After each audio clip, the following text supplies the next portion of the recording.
마태복음 11장 28절에서 30절입니다. 마태복음 11장 28절에서 30절입니다. 저와 여러분 한 절씩 교독하고요. 마지막 절은 같이 읽겠습니다. 수고하고 무거운 짐진 자들아 다 내게로 오라. 내가 너희를 쉬게 하리라. 나의 멍에를 메고 내게 배우라. 그리하면 너희 마음이 쉼을 함께합니다. 이는 내 멍에는 쉽고 내 짐은 가벼움이라 하시니라. 아멘. 네, 우리 8월에 우리가 계속 만나면서 이 평안에 대한 이야기를 우리가 계속 나누고 있습니다. 오늘 평안에 대한 이야기 마지막으로 나누는 날인데요. 우리 이 인사를 또 안 하고 넘어갈 수가 없지요. 예, 같이 옆에 분, 뒤에 분, 어떤 분이 오셨나, 잘 오셨습니다 하시면서 샬롬이라고 같이 한번 인사하고 우리 말씀을 듣겠습니다. 샬롬. 네, 환하게 웃어주시면서 반갑습니다. 너무 잘 오셨습니다. 우리가 평안에 대한 이야기를 하면서 지난주에는 그 스데반의 이야기 했었습니다. 천사의 얼굴을 이렇게 얼굴에 가득 머금었던 그 스데반의 이야기 함께 나누었었고, 혹시 그 지난주에 제가 이태석 신부님에 대한 이야기를 잠깐 해드렸는데 기억하실지 모르겠습니다. 네, 요 며칠 전에 제가 이태석 신부님에 대한 기사를 봤는데 참 좋은 기사가 나서 잠깐 그 이야기를 여러분과 나누고자 합니다. 이태석 신부님이 그 아프리카 지역의 톤주에서 만났던 아이 중에 이제 아이가 아니지요. 다 커서 어른이 되었는데 이름이 존 마옌이라고 하는 그분인데, 이 존 마옌 씨가 6년 전부터 이 이태석 신부님이 한국에서 공부한 그 의과 대학에 입학을 해서 의사가 되기 위해서 열심히 공부를 하고 있다고 합니다. 그러면서 이분이 말씀하시기를, 나의 그 인생의 모델은 이태석 신부님이다. 나는 정말 열심히 의사가 되기 위해서 공부를 해서 이태석 신부님처럼 정말 불쌍한 사람들, 도움이 필요한 사람들을 위해서 나도 그러한 삶을 분명히 살아갈 것이다. 이번에 기사를 통해서 이런 이야기를 했습니다. 그리고 그 친구 토마스 타반 씨도요, 이태석 신부님의 그 옛 제자인데, 이분도 이제 우리 한국에서 공부를 하고 있는데, 의과대학에서 공부를 하고 있는데 타양 생활이잖아요. 자기 고국이 아니니까 얼마나 힘들겠습니까? 그럼에도 불구하고 너무 힘들지만 그럴 때마다 그 이태석 신부님이 자신들에게 어떻게 해주셨는지 그 일들을 생각하면서 꼭 참으면서 열심히 공부하고 있다. 열심히 공부해서 정말로 아픈 사람들, 치료가 필요한데 치료받지 못하는 사람들을 위해서 자신은 그렇게 멋지게 이태석 신부님처럼 삶을 살 것이다. 이분도 이렇게 고백을 했습니다. 제2의 이태석을 꿈꾸는 이런 사람들은 그 이태석 신부님의 당부를 항상 생각했고, 결국에 이제 의사가 되어서 본인들의 고국으로 돌아가서 봉사의 길을 자신들이 살겠다라고 이번 기사에서 이들이 이렇게 고백을 했습니다. 여러분 마음이 어떠신가요? 되게 따뜻해지지 않으시나요?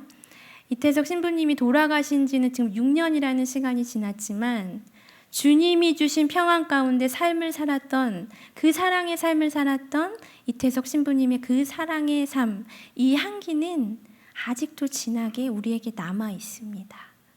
주님이 주시는 평안 가운데 살았던 사람의 힘, 그 향기의 힘은요, 정말 약하지 않고 이렇게 강한 것 같습니다. 우리도 주님이 주시는 평안을 이렇게 마음에 품고 살아가서 이 신부님처럼 그 향기를 우리 주변으로, 우리 삶으로, 우리 이웃들에게 마음껏 좀 품으며 살아갔으면 참 좋겠습니다. 오늘도 우리가 평안에 대한 이야기를 이제 나누려고 합니다. 오늘은 평안에 대한 이야기에서 조금 더 나아가서요, 쉼이라는 이야기를 우리 함께 나누겠습니다. 여러분, 쉼이 무엇일까요? 네, 막 생각하고 계시지요? 쉼이 어떤 걸까요? 쉼을 누리셨나요? 많이 쉬셨나요? 네, 저는 오늘 설교를 시작을 하면서 여러분께 이렇게 말씀드리고 시작하고 싶습니다. 우리에게는 쉼이 없습니다. 우리는 쉼을 잃어버렸습니다. 그럼 이렇게 생각하시는 분들 계실지도 모르겠어요. 나 지난 여름에 바닷가에 가서 신나게 놀고 멋지게 쉬고 왔는데 왜 나에게 쉼이 없지? 나 어젯밤에 열심히 일하고 저녁에는 소파에 탁 그냥 편하게 누워가지고 리모컨 탁탁 두들기면서 텔레비전 보면서 참 나름대로 열심히 쉬었는데 왜 나에게 쉼이 없다고 하지? 어제는 너무 졸려서 초저녁부터 열심히 자고 오늘 아침에 일어나니까 잠을 많이 자서 많이 쉬어서 몸이 이렇게 거뜬한데 왜 나에게 쉼이 없다고 하지? 근데 여러분, 우리가 생각하는 쉼이 이런 쉼이 맞지요? 잠깐 우리의 하는 일을 잠깐 멈추고 머리로 생각하는 것도 좀 멈추고 우리의 몸으로 움직이는 것도 좀 멈추고 모든 걸 스탑하면서 있는 모습, 쉬는 모습, 이거를 우리는 쉬는 거라고 생각을 합니다. 그런데 오늘 말씀을 보니까 우리 예수님께서는 이렇게 말씀하고 계십니다. 28절입니다. 우리 28절 함께 읽어볼까요? 수고하고 무거운 짐진 자들아 다 내게로 오라. 내가 너희를 쉬게 하리라. 우리는 나름 쉰다고 생각하면서 살아갑니다. 잠도 많이 잤고, 그치요? 놀러도 갔고, 그리고 뭐 TV도 보면서 아무 생각 없이 뭐 그렇게 누워 있었고, 빈둥빈둥 거릴 때도 있었고, 나름 쉰다고 생각하지만 예수님께서는 지금 뭐라고 말씀하시냐면, 얘들아, 너희에게는 쉼이 없다. 너희는 쉼을 잃어버렸어. 그러니까 나에게 와라. 나에게 와라. 내가 너희에게 쉼을 줄 것이다. 예수님이 지금 오늘 말씀을 통해서 우리에게 이야기해주고 계십니다. 이쯤 되면 여러분 눈치채셨겠지만 다르구나. 우리가 생각하는 이 쉼과 예수님이 지금 말씀하고 계시는 그 쉼이 같은 쉼이 아니구나. 다르구나. 여러분 느끼셨을 것입니다. 우리 오늘 본문 우리 방금 읽었지요? 28절을 제가 조금 쉽게 이렇게 이야기해드리겠습니다. 예수님이 말씀하십니다. 너희는 하나같이 다 기운이 없구나. 너희 어깨 위에 지워진 그 짐이 계속 너희를 짓누르고 있구나. 너희에겐 쉼이 없구나. 너희는 모두 내게로 와라. 내가 너희에게 쉼을 주리라. 예수님이 말씀하고 계십니다. 그러면 예수님이 말씀하시는 이 쉼이 어떤 쉼일까요? 예수님이 계신 곳으로 함께 가볼까요? 예수님이 지금 어디 계시냐면 수가라는 그 마을에 계십니다. 수가라는 그 작은 마을에 계십니다. 이때 시간은 한낮입니다. 정오, 뜨거운 태양이 너무너무 뜨겁게 내리쬐는 그 한낮 시간인데 그때 누군가가 터벅터벅 걸어오기 시작합니다. 한 여인이 물을 기르러 우물가로 다가옵니다. 근데 보통 다른 사람들은 이 시간에 오지 않지요. 왜냐하면 너무 덥기 때문에 태양이 너무 내리쬐서 너무 더우니까 이 시간에 오지 않고 선선한 시간에 옵니다. 그런데 이 여인은 웬일인지 혼자 뜨거운 시간에 물을 기르러 우물가로 오고 있습니다. 자, 그 여인과 예수님이 만났습니다. 여인과 예수님이 이런저런 얘기가 오고 난 후에 예수님이 그 여인의 마음을 건드리셨습니다. 그리고 말씀하십니다. 여인아, 얘야, 네가 내가 누군지 알았더라면 너는 아마 나에게 영원히 먹을 그 목마를 영원히 먹어도 목마르지 않는 그 생수를 나에게 달라고 했을 거야. 그러면 나는 너에게 영원히 목마르지 않는 그 생수를 너에게 주었을 것이란다. 이 예수님이 말씀하셨습니다. 이 예수님의 이야기를 듣자마자 이 여인은 갑자기 환하게 웃으면서 그 물을 좀 달라고 말합니다. 그때 예수님이 전곡을 팍 찌르십니다. 가서 내 남편을 데려와라. 근데 여인이 대답하지요. 저에겐 남편이 없습니다. 예수님이 또 대답하십니다. 그래 맞아. 너에게는 이미 5 남자가 있었고 지금도 너는 같이 사는 사람이 있지만 그 남자가 있지만 너에게는 남편이 있는 것이 아니란다. 이 예수님의 이야기를 들은 여인은 이분이 보통 분이 아니구나 라는 것을 눈치채기 시작합니다. 예수님이 이 여인의 마음을 건드리셨습니다. 어떠한 그 여인의 마음이었을까요? 이 여인의 마음이 어땠을까요? 공허한 마음이었습니다. 남자를 만나도 채워지지 않는 마음, 남자를 만나도 채워지지 않고 채울 수 없고 허기지고 뭔가 되게 허무하고 공허하고 텅 빈 그 마음을 예수님이 탁 건드리셨습니다. 그리고 예수님이 말씀하십니다. 내가 바로 네가 그렇게 만나고 싶었던 그런 사람이란다. 나는 네가 굳이 나에게 다 이야기하지 않아도 너의 마음이 어떤지, 네가 지금 어떤 일들이 너에게 벌어지고 있는지 나는 다 알고 있단다. 나는 그런 사람이란다. 예수님이 이 여인의 마음, 텅 빈 마음, 공허한 마음을 만져주시기 시작했습니다. 그러자 놀랍게도 정말 이 여인의 마음을 강하게 짓누르고 있던 그 무게로부터 가벼워지기 시작을 해서 가벼운 마음으로 깃털 같은 그 발걸음으로 마을로 뛰어들어가기 시작합니다. 이 여인의 마음을 짓누르고 있었던 것이 무엇이었나요? 공허함이었습니다. 텅 빈 마음이었습니다. 우리 한 사람 더 만나볼까요? 이번에 예수님은 갈릴리를 떠나셔서 유대 지방으로 이제 내려가십니다. 길을 걸어가고 있는데 갑자기 한 젊은 청년이 예수님께 다가오기 시작합니다.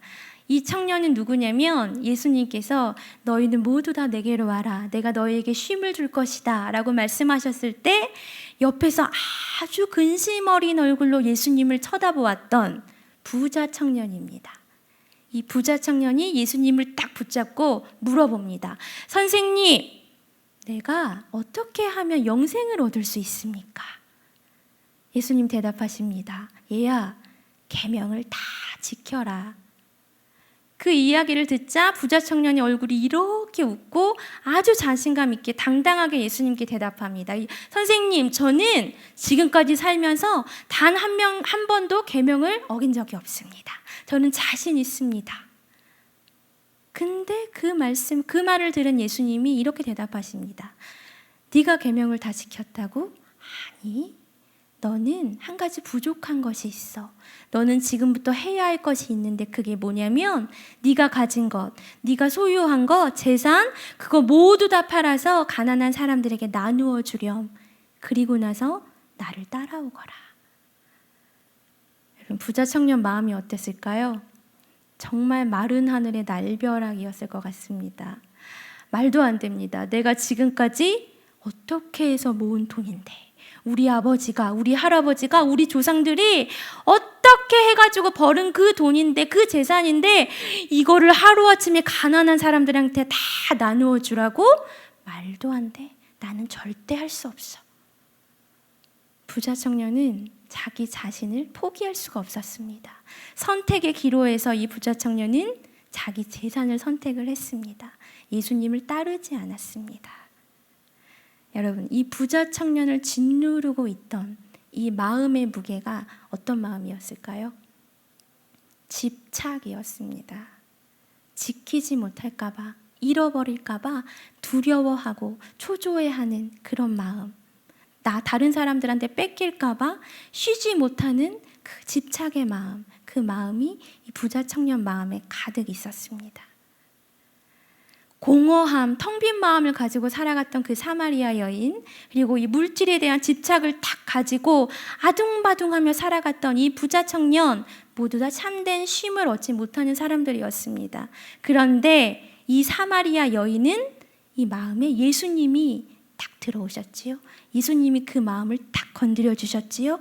예수님이 딱 그 마음을 건드려 주시고 그 예수님을 이 사마리아 여인이 마음에 받아들인 순간 공허함의 무게는 다 사라지고 이 여인에게는 참된 쉼이 열리기 시작했습니다.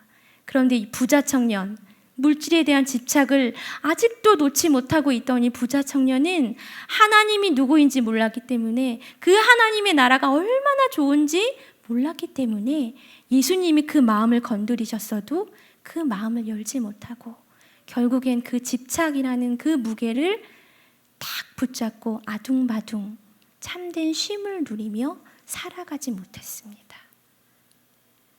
여러분, 한번 생각해 보십시오. 그림 한번 보여주시겠어요? 네, 저 그림 보이시죠? 제가 여러분의 이해를 돕기 위해서 준비를 했습니다. 지금 한 사람이 그 등에 이만한 짐을 딱 짊어지고 낑낑대며 헉헉거리며 걸어가고 있습니다. 근데 이게 그림의 그 모습이 아니라 우리의 모습입니다, 여러분. 만약에 생각해 보세요. 저 짐의 무게가 저 정도가 아니라 점점 커진다면 이 허리가 어떻게 될까요, 여러분? 이렇게 서 있을 수 있을까요? 아니요. 허리가 저 그림은 지금 그래도 잘 서 있는데 점점 내려갈 것입니다. 그렇죠?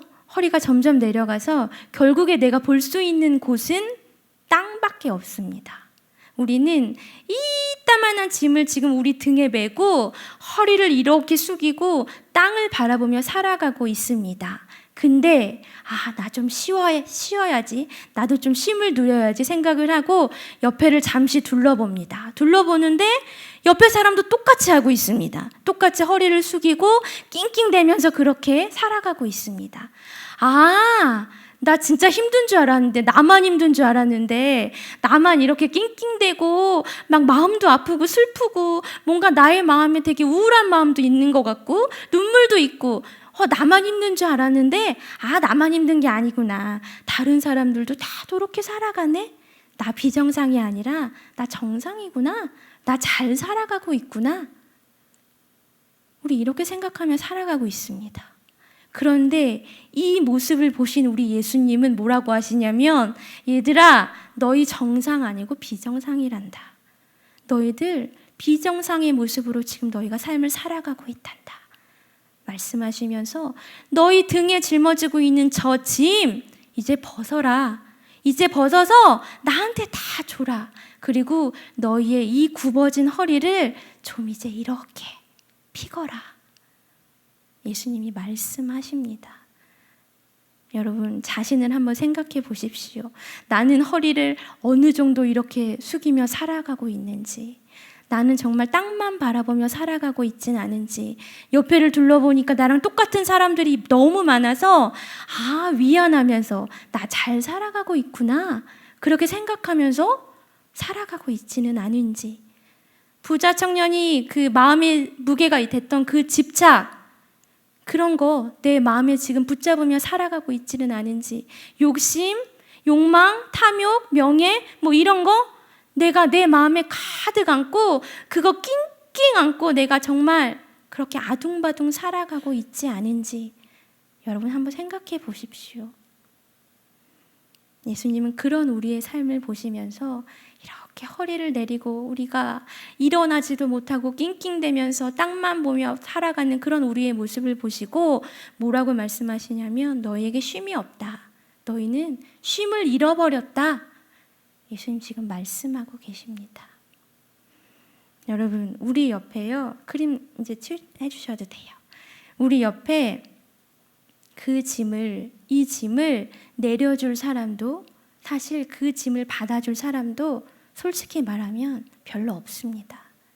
오히려요, 우리는 서로 상처 주고, 서로 미워하고, 서로 헐뜯고, 서로 눈물 짜게 막 만들고, 서로 욕하면서 싸우면서 그렇게 살아가는 것이 우리의 모습입니다. 그래서 우리에겐 진정한 쉼이 없습니다. 진정한 쉼이 없으니까 우리에게 눈물이 찾아왔고, 고통이 찾아왔고, 아픔이 우리에게 찾아왔습니다. 이 세상에서 여러분 가장 많은 호사를 누렸다던 솔로몬 왕 아시지요? 이 솔로몬 왕이 지금 서글픈 고백을 하고 있습니다. 전도서 말씀 한번 보겠습니다. 전도서 2장 22절 23절입니다. 같이 읽습니다. 시작. 사람이 해 아래에서 행하는 모든 수고와 마음에 애쓰는 것이 무슨 소득이 있으랴. 일평생에 근심하며 수고하는 것이 슬픔뿐이라. 그의 마음이 밤에도 쉬지 못하나니 이것도 헛되도다. 이 구절을 좀 쉽게 이야기하면 이렇습니다. 무엇이 그 사람에게 남아있는가? 그가 해 아래에서 일하면서 힘들게 행했던 모든 일과 그가 마음으로 애썼던 일 가운데 그가 살아온 모든 날들은 괴로움들이요, 그가 분주하게 굴었던 일은 진절머리 나는 것이라. 밤에도 그의 마음은 누워 잠들지 못하니 이 역시 헛것이로구나. 솔로몬 왕은 이 인생은 괴로움의 연속이다라고 이야기를 하면서 그 괴로운 나날 속에 우리가 악착같이 정말 살아왔던 그 일들 가운데 결국 남아있는 것은 아무것도 없다. 이 노년의 솔로몬 왕이 이런 서글픈 고백을 지금 하고 있습니다. 헛되고 모든 것이 헛되다. 쉼을 잃어버린 인간의 삶이 여러분 바로 이러합니다. 헛되고 헛됩니다. 이쯤에서 한번 정리해 볼까요? 우리가 이런저런 이야기를 지금 했는데 결국에 예수님께서 말씀하시는 그 쉼이 무엇일까요? 예수님께서 말씀하시는 그 쉼은 우리 마음 안에 하나님의 형상이 회복되는 것입니다. 네. 좀 어려우신가요? 우리에게 쉼이 없다는 것은 조금 쉽게 말하면 우리 안에 죄가 들어왔다는 것입니다. 공허함, 또 집착, 욕심, 물질, 또 뭐가 있을까요? 욕망, 탐욕, 명예, 이러한 것들이 우리 안에 가득 있고 우리가 그것들을 붙잡으면서 살아가니까 우리 안에 죄가 들어있으니까 우리 안에 하나님의 형상이 회복될 수가 없고 우리는 그래서 진정한 쉼을 누리며 살아갈 수가 없습니다. 여러분, 비그리스도인들이 우리를 보면 참 이해를 못합니다. 네. 너희들은 월화수목금토 열심히 세상에서 또 움직이고 일도 하고 가정에서 열심히 살다가 왜 빨간 날, 그 일요일, 그들이 보기엔 노는 날이죠. 노는 날. 그 노는 날까지 너희는 교회에 와서 악착같이 그렇게 또 치열하게 신앙생활을 하면서 지내는지 그들은 절대로 우리를 이해를 못합니다. 근데 여러분 정말로 주일날 교회 오실 때 오늘도 일을 하는구나, 하나님 앞에서 내가 일을 하는구나 이런 마음으로 오십니까 여러분? 아니요. 그렇게 오시면 안 돼요. 그렇게 오시면 안 돼요. 우리는 주일에 우리가 예배에 올 때, 우리가 함께 모여서 교제할 때 절대로 그런 마음으로 우리가 예배드리지 않고 교제하지 않습니다. 주일은 우리에게 너무나 귀중한 날입니다. 왜냐하면 하나님의 형상이 우리 안에 회복될 수 있는 날이기 때문입니다. 하나님 안에서 진정한 쉼을 우리가 누릴 수 있는 날이기 때문입니다. 그래서 우리가 진정한 쉼을 누릴 수 있기 때문에 다시 하나님을 꽉 붙잡고 월요일부터 우리가 다시 우리의 삶을 살아낼 수 있는 것입니다.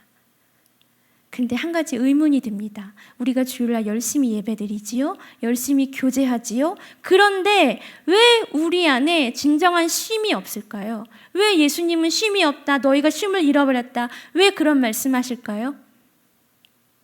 왜냐하면 간단합니다.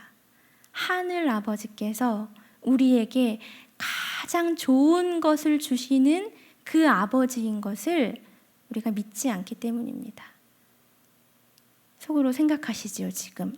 믿지 않는다고? 아닌데, 나 분명히 믿고 있는데, 하늘 아버지가 나에게 가장 좋은 것을 주시는 분을 믿지 않는다면 내가 이 자리에 왜 있지? 나 믿고 있는데? 다 믿습니다. 근데 여러분, 우리가 좀 착각하면서 살아갑니다. 분별을 우리가 좀 잘해야 합니다. 내게 좋은 것이 무엇인지 우리가 생각해 보아야 하고요. 하나님께 좋은 것이 무엇인지 우리가 생각하면서 믿음 생활 해야 합니다. 우리가 보통 이렇게 많이 기도합니다.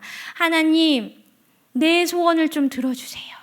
내 소원 들어주셔서 이것 좀 잘 되게 되면 내가 이것을 통해서 하나님의 영광을 돌리겠습니다. 하나님의 이름을 내가 온 만방에 알리겠습니다. 우리 이런 기도 참 많이 합니다. 근데 이 기도 가만히 보십시오. 이 기도의 기준은 하나님께 좋은 것이 아니라 내게 좋은 것입니다.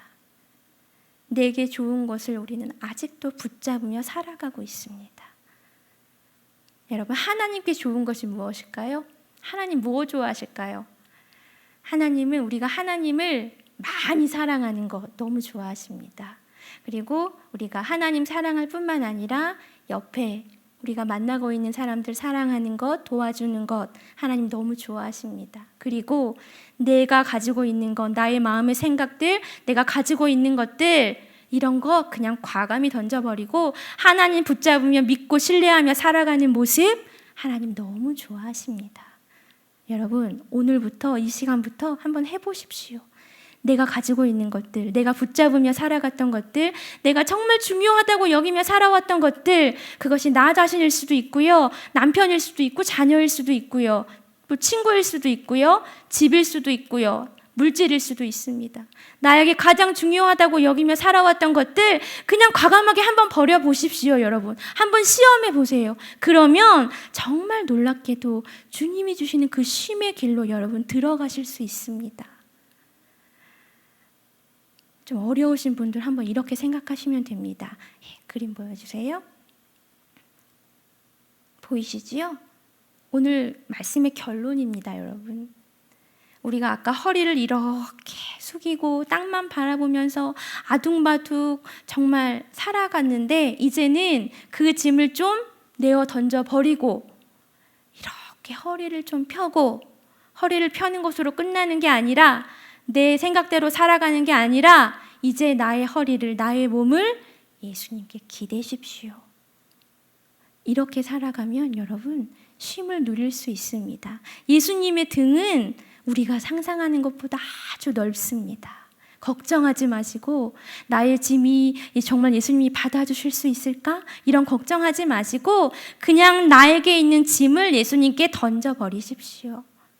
그러면 예수님 그냥 계시지 않고 쉼의 길로 인도하십니다.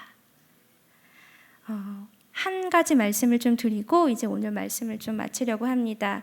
여러분 혹시 킴포크족이라고 아시나요? 네, 좀 어렵죠. 저도 처음에 딱 듣고 이게 뭔가 포크긴 한데 그렇죠. 이름이 좀 어려웠어요. 킨포크족인데 요즘에 유행하는 삶의 그 스타일입니다. 네, 트렌드라고 하지요. 이 사전적 의미가 뭐냐면 가까운 이웃이라는 뜻입니다. 그래서 어떻게 살아가는 모습이냐면 삶의 속도를 좀 늦추고 친구, 가족과 함께 자연과의 교감 속에서 소박한 일상을 보내는 삶을 살아가는 사람들을 지칭하는 말이고 이렇게 살아가는 사람들을 킴포크족이다라고 이야기합니다. 이 킴포크족에 대해서 이야기할 수 있는 시간이 있으면 나중에 좀 길게 하면 좋겠는데 이 킴포크족에 대해서 어떤 사람이 이렇게 이야기했습니다. 과거 불필요한 것을 채우는 삶은 오히려 시궁창이었다. 이렇게 이야기하면서 행복은 곁에 있는 사람들과 삶의 여백을 공유하면서 소중한 경험과 추억을 쌓아가는 데 있는 것 같다. 라고 이야기를 했습니다. 참 느리게 살아가는 거지요. 앞만 보고 다람쥐 그 쳇바퀴 돌아가듯이 살아가는 게 아니라 그냥 좀 내려놓고 좀 여유를 좀 느끼면서 천천히 걸어가면서 주변을 좀 돌아보면서 살아가는 그 사람들이 킴포크족인데 이 킴포크족이 할 수 있는 일이 뭐 잠시 멈추는 티타임, 또 자전거도 타고 숲도 가보고 산책도 하고 가족들과 낚시도 하고 또 요즘에 텃밭 유행인데 텃밭도 좀 가꾸고 뭐 이런 식의 삶을 살아갑니다. 저는 이 킴포크족에 대한 이야기를 보면서 우리는 만약에 킴포크족이라면 어떻게 살아갈 수 있을까 생각을 해봤습니다. 여러분 어떻게 살아가고 싶으십니까? 내가 킴포크족이라면 우리는 나의 것을 좀 내려놓고 딱 이 손을 예수님의 손과 딱 붙잡고 예수님과 산책하면서 너무 멋있지 않으세요? 예수님과 산책하면서 유유히 걸어가면서 살아가는 그 삶, 우리가 그런 삶은 좀 꿈꾸고 그런 삶을 좀 소망했으면 좋겠습니다.